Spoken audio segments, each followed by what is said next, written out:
एक बार की बात है, एक जंगल में एक टुनटुनी चिड़िया रहा करती थी। वह अपना गुजारा ब्रेड बेचकर कर रही थी।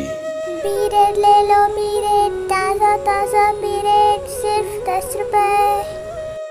पास के पेड़ पर कालू कौआ टुनटुनी के ब्रेड पर नजर टकटकाए बैठा हुआ था। कौआ बहुत ही भूखा था। कौआ के दिमाग में एक शरारत सूझी। उसने सोचा, चलो आज टुनटुनी को बेवकूफ बनाकर ब्रेड खाया जाए। फिर कौआ टुनटुनी के पास गया और बोला, अरे ओ टुनटुनी, कैसे दिए ब्रेड? 10 रुपए का एक कालू भैया। वो सब तो ठीक है, पर पीछे तो देखो, तुम्हारा ब्रेड नीचे गिर गया है। जैसे ही टुनटुनी पीछे मुड़ी, उतने में कौआ एक ब्रेड का टुकड़ा लेकर वहां से 9-2-11 हो गया। उड़ते उड़ते एक पेड़ पर बैठ गया। वहीं पास में एक लोमड़ी बहुत भूखी थी। वह खाने की तलाश में यहाँ वहां भटक रही थी। अचानक लोमड़ी को पेड़ पर बैठा हुआ कालू कौआ दिख जाता है, जिसके मुंह में ब्रेड का टुकड़ा था। लोमड़ी ब्रेड के टुकड़े को देखते ही अत्यंत खुश हो गई और ब्रेड के टुकड़े को प्राप्त करने के लिए योजना बनाने लगी। वह विचार करने लगी कि यदि वह किसी तरह से कौवे के मुंह से ब्रेड का टुकड़ा नीचे जमीन पर गिरवा देती है तो वह उस ब्रेड के टुकड़े को बड़ी आसानी से खा सकती है और आज अपना पेट भर सकती है। कुछ समय लोमड़ी के विचार करने के पश्चात लोमड़ी को एक उपाय सूझा और वह कालू कौवे के पास गई।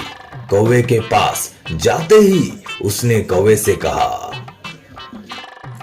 अरे वो कालू भाई, तुम कितने सुंदर हो और तुम्हारी आवाज कितनी मीठी है, जिसे सुनने का मन हमेशा करता है। अगर तुम मुझे अपनी थोड़ी मीठी आवाज सुना देते हो तो मेरा आज का दिन और भी अच्छा हो जाएगा।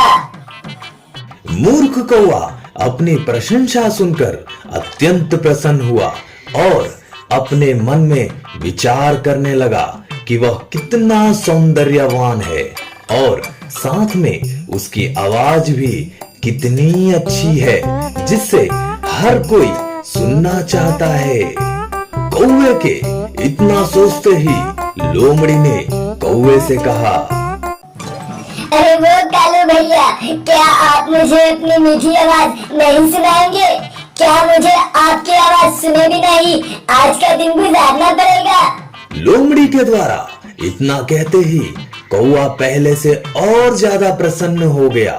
जैसे ही कौवा गाना गाने के लिए अपनी चोंच खोला, वैसे ही उसके मुंह से ब्रेड का टुकड़ा नीचे गिर गया और लोमड़ी तुरंत मौका पाकर ब्रेड का टुकड़ा खाकर चली गई।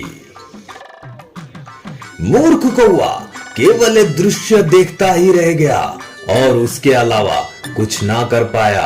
उसे अपनी मूर्खता पर बहुत ही पछतावा हुआ, परंतु वह अपनी मूर्खता पर पछताने के सिवा और कुछ भी नहीं कर सकता था। तो दोस्तों, इस कहानी से हमें क्या सीखने को मिलती है? हमें यही सीखने को मिलता है कि जैसी करनी वैसी भरनी। यानी आप किसी को धोखा देते हो तो आपको भी कोई और धोखा देने वाला तैयार बैठा हुआ रहता है।